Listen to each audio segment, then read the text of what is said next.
Hey everyone, it's Jen Seal, and I want to welcome you to today's posture clinic.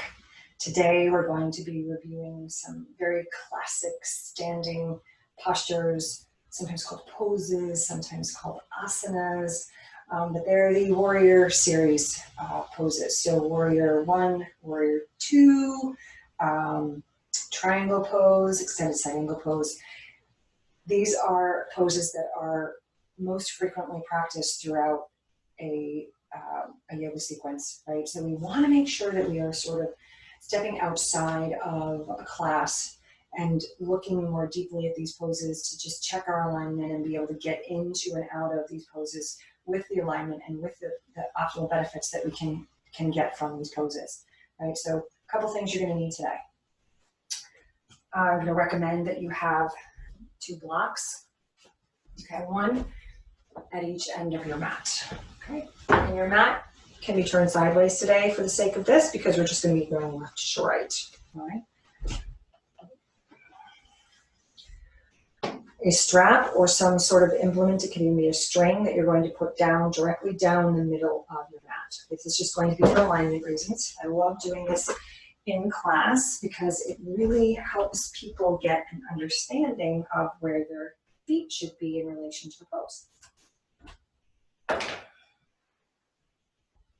Now, while we're not looking for perfection, we are looking for like progression and a body awareness when we're going through our poses. And sometimes in a very powerful, strong flow, we're not engaging at all. We're just trying to survive, right? So this is just a great thing to put aside just 5 minutes, just, 10 minutes of your time to just practice these poses. And so you can just get right into them more easily as you are practicing your regular class. All right, so you've laid out your strap, you have your 2 blocks available, and I just want you to take a nice wide step. Your length should be approximately, if you reach your arms wide, underneath your wrists. Maybe your wrist is extend a little bit further than your feet. All right, that's about the length you want. So you feel maybe a gentle stretch on the inner thighs. So we're going to do warrior 2 pose first. Now, if you turn your right toes forward, so we'll do the right side. You can slightly come off of your strap if it feels kind of weird. But the back heel is going to just kind of be on that strap. And the front heel can either be on the strap or slightly to the left. So you're trying to align heel to heel, okay? Some people like heel to arch. I feel like a little bit more width is better. So, and bring your hands to your hips. The alignment of the legs in Warrior 2 really, it's just, when you move into Warrior 2 with the legs, you're not moving your torso with you. That's what I meant to say. So, as you begin to just bend your knee, okay, your hips, your shoulders, and your head are all in alignment. All right, so just begin to bend that front knee, and you want to be able to come to a place where your right knee, right, is coming right over the ankle. So here's a lot what I see. If you're too short, you're going to come in and overextend, and that's not safe for your knee. So that means you go a little wider, and again, hands to the hips stay square, dropping that knee forward. Toes are pointing forward as well, and the right knee is moving toward the right pinky toe. If that feels really uncomfortable, you're going to look back here. Kitty cat, I need you to move. You lay down. So my back toes right now, the back edge of my foot is parallel to the back edge of my mat. Well, that's okay. All right. Sometimes it doesn't allow me to keep to open this right knee enough to stretch the inner thigh, which is what I want to do. So I'm going to turn the right toes in a little bit, kick the left heel out, left toes in. Okay. And now see how that feels. So maybe my hips went from here, slightly turning toward the direction of my toes, right? Sort of in this direction. Now I feel a nice inner thigh stretch here, nice inner thigh stretch here as I open the knee, knees over the ankle, inner ankle lifting, shoulders aligned over the hips, head is slightly back, reach the arms wide. Look back over your left fingertips and look and make sure that your left arm is equal to your right arm. And maybe take the fingertips back just a little bit. Gentle squeeze of the shoulder blades on the back, and your shoulders are relaxed away from the ears. Lastly, look over your right fingertips. Good. And as a last little reminder, your glutes are part of the process. Okay, so engage your glutes, and you're giving your legs an assistance, right? Good, warrior two. Straighten. You just want to turn the right toes in, turn the left toes forward, and do the process again. So let's start with our feet. Again, left toes forward, heel to heel. See, I have to widen my feet. Now, you can take the strap away if you want to just be mindful, use the heel to heel alignment lingo. No matter how long I've been doing yoga for, I always have to align myself in warrior two. It takes a lot less time than it used to, but it's worth the time. You can bend. This is what I see. People take all the weight into that front foot. You just want to make it about the knee, and you're going to feel this inner thigh pressing back as you press the outer edge of that right foot down. Make sure that toe is turned slightly forward, okay? And the heel is back. Left knee opens, extend, core, lift, shoulders down, reach the arms, look over your left fingertips. Make sure you're staying light on your toes and you're not over-exaggerating, overstretching anything, okay? And then again, check the glutes out, help your legs out, and come out of it. So let's turn to the other side. So that was warrior two. Lots going on there, right? So let's get into warrior two again. We were already here. We should know, right? Hands to hips, bend the knee open, kick the heel back. So we can do this a lot more quickly. Second time around. Extended side angle pose, arms reach wide. Now, in general, all we're doing is we're hinging at the waist, right? The legs don't move. Right forearm comes to right thigh, and that left arm goes up. You can take your hand to your ribs if you need to open up a little bit more. Same legs as warrior two. Now, look at my right shoulder. I'm a little bit crunchy here, so I'm going to try to move my right shoulder toward the wall, and you see I grew a lot longer. Now, that's the block. I'm going to take the block to the outer edge of my right ankle and extend my left fingertips up. Now I'm hinging forward. A lot of the weight, a lot of the pressure is on my right glute, my right thigh. Try not to rely too heavily on that block. And the block can be on the inside edge if you prefer. It kind of keeps your knee honest. Gaze can be up or gaze can be down. And come up. So each side is going to feel a little different, but I want you to kind of practice different levels of the block, different placement of the block. You might be able to bring your hand down to the mat, but it's probably going to compromise the openness of your chest. Let's go to the left side and check that out. Again, start with hands on hips, just your legs. Toes forward, heel back, bend, stretch equally, core is engaged, right? Hinging forward, left forearm, left thigh, turn the palm up and reach that arm up. This is fine. You can just open up the hands to release, pressure on that knee. Keep your left leg honest, or use the block. So I'm going to show you here. You're in front here. You've got the block way down, and you don't have a block at all. I go from here, which is a beautiful extension and openness, right? Watch. My whole right shoulder just dumped down. I cannot open. I'm crunched up here. I feel like I'm pushing into the inner edge of my foot, and my shoulder is very tight here.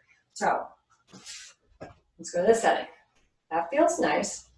The middle setting feels good. I still feel like I'm struggling a little bit. Go up here, and all of a sudden, all of this opens up, and I feel amazing. And now I feel my quad, I feel my glutes, I feel the inner ankle lifting and pressing that way. I feel great, okay?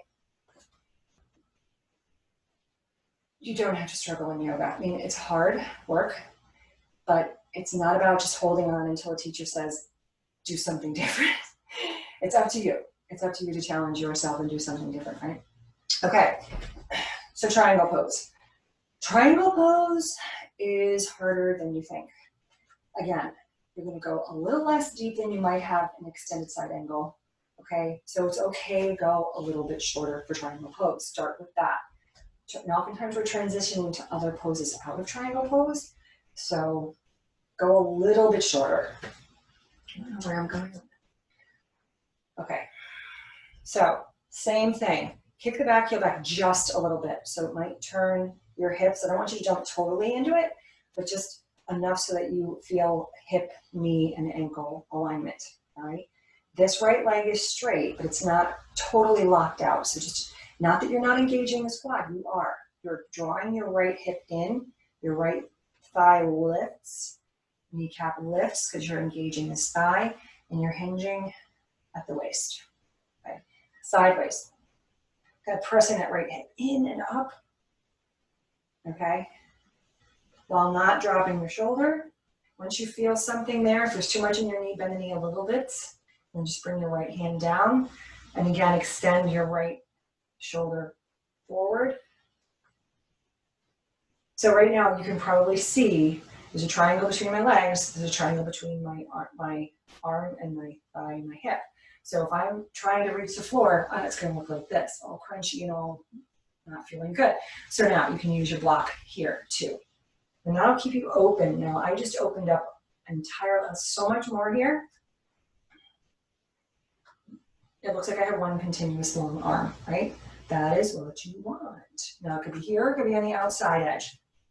Whichever sometimes I feel like people are falling backwards because they go too far back.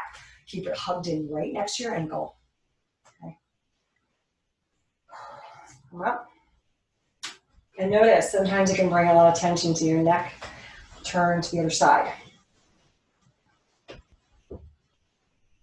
Same thing, all right?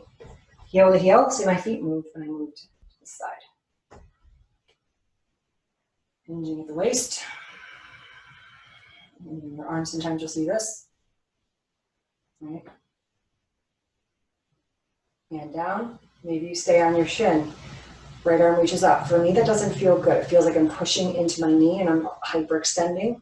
So I use these lovely things, these lovely arm extenders. You want, again, wrist right underneath your shoulder. Open. Bring that right shoulder toward. So you're kind of drawing that hip down, elongating through the side body. Where do you feel this? Okay, where do you feel this? It's a great hamstring stretch, but sometimes people feel it just in the back of their leg a little too much. So you either have to close the gap in your legs, bend your left knee slightly, or come up onto that block even more. Okay, awesome. Turn the toes in. All right, just 2 more poses, standing poses. There's a lot with these, I know. Just, again, repeat them as much as you need to. Practice just one at a time. All right. The 3 poses we just did are open hip poses. So you can tell, like, our hips are open, they're wide, they're facing the front, right? And it's just, we're working here. Pyramid pose, which we're going to do now, and warrior one are closed. So we are facing forward, but we're not opening the hips, not a hip opener. So it's a different, normally we practice these open hip postures like warrior twos before we go into warrior ones and poses like pyramid pose. So let's do warrior one. Move my strap now. Although in warrior two and in pyramid pose, warrior one and pyramid pose, you want the feet to be hip width apart. So we're just going to start in the middle of our mat. I'm just going to ask you to pretty much step forward. Okay. Step forward. You'll notice here, okay, that with your feet inner hip width apart, that your hips are facing more forward. So you'll see my toes are facing forward as well. In a lot of transitions, that back foot oftentimes is still at a cockeyed angle, and it disallows for us to have the hips facing forward, but that's sort of what we need to happen. So you're gonna have to make those adjustments to make sure that your toes are facing forward.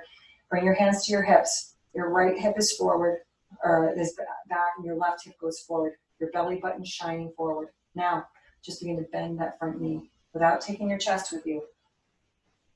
Okay, you might have to cock the feet slightly outward a little bit. Belly lifts in and up. Knee over the ankle, reach the arms up. Okay. Shoulders, hips, and head are in alignment. And you might feel a nice stretch in the back calf. Make adjustments of that foot back there until you can find a comfortable place for that back. Then your right thigh's pressing back, just like we did in Warrior Two, except the hips are forward. They're not open. Okay. Warrior One. Now, one of the things I see transitioning into Warrior One is generally we're coming to Warrior One from a down dog position. So I do want to share that with you. I know we didn't do the left side yet, but let's just do that first, okay? In down dog, since you need to shorten your stance in Warrior One, oftentimes we step all the way to the front of our mat. We step all the way up, right? And then we spin the back heel down, and then we try to come up to Warrior One.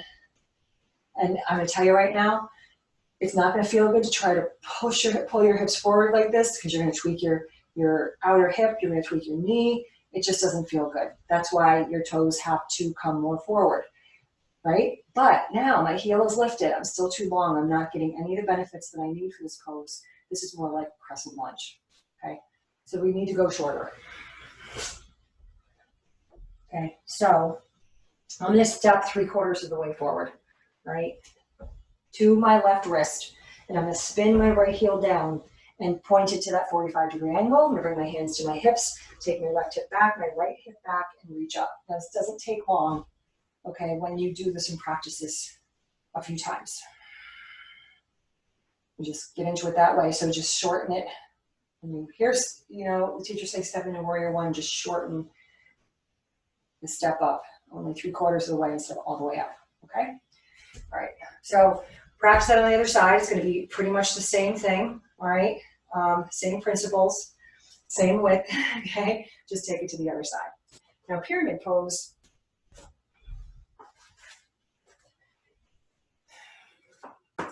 Take blocks, my friends. Pyramid pose is super, super hard. It is a very, very deep stretch for the hamstring. It also requires a shorter stance. Okay, so we're going to start in the middle of our mat, and your feet are inner hip width apart. You're just going to step forward, bring your blocks to the highest setting. Okay, it's not about folding forward over a thigh. It's about elongating the spine and really just focusing on stretching the back of this, what will be right hamstring. Hands to the hips. Right hip back, left hip forward, belly in. Again, light on the toes, but you're stabilizing yourself here because your feet are wide enough. Left arm reaches up. As you hinge forward, keep your bicep by your ear, right hip goes back, and then bring your left hand down. If this bothers you at all, maybe you need to go a little shorter, right? A little less distance if your back heels off the mat. Again, keep moving the right hip back, and then keep extending through the crown of the head forward. Maybe pressing your palms into the blocks. And if this is even too much, and you have a windowsill like I do, or a table or something, you can always do this by reaching forward and just moving the hips back. So this actually feels absolutely amazing for me. It gives me this mobility I need to actually feel what I need to feel, and the stability so I don't fall over. Pyramid pose you want to be in for a decent period of time. If you can be here for over 30 seconds, 5 to 10 breaths, more the better, more better. You see my spine is nice and long, so if I didn't have my blocks, this is what I see. I see people bending their knees and hinging forward, and their hips, their butts out, and their body's just taking the path of least resistance. So they're really not benefiting from the pose at all. Bend the knee to come out of it, and slowly rise. So the back bend, and hands to heart. So again, you would do that on the other side as you step your left foot forward, right? Hands to hips, hinge. Practice again, shortening elongating your stance, and just see where your happy spot is, because we don't know unless we play around and practice, right? Okay, guys. So those were my 5 standing asanas, and let me tell you guys, those are ones that we practice all the time. I mean, all the time. You're gonna find any number of these poses maybe several times throughout one practice. So knowing how to easily and kind of quickly get into them in the right alignment with the right adjustments is going to make your practice so much more pleasant, so much more fun, and so much more beneficial. All right, guys. Thank you everyone for joining me today. Have a beautiful day. Namaste.